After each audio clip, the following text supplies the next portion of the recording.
Backhausen presents Wiener Sehnsucht, a new collection of fabrics based on designs by the masters of the Wiener Werkstätte. Creations from the Backhausen archives by renowned designers including Josef Hoffmann and Otto Prutscher have been imaginatively revived for today.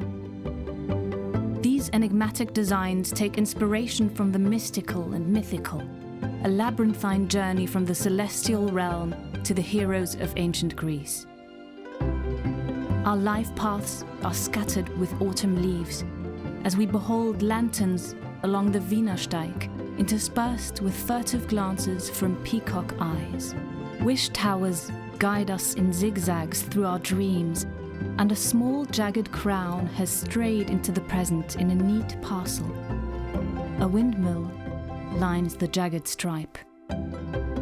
In this collection, creations from the fin de siècle are reinterpreted in contemporary hues, a magical escape from reality somewhere between our dreams and imaginations. Backhausen is committed to sustainability, with careful attention to resources and a focus on materials made from natural fibres. The past viewed longingly from the present is the meaning of Sehnsucht, and this feeling is at the heart of Backhausen's Wiener Sehnsucht collection.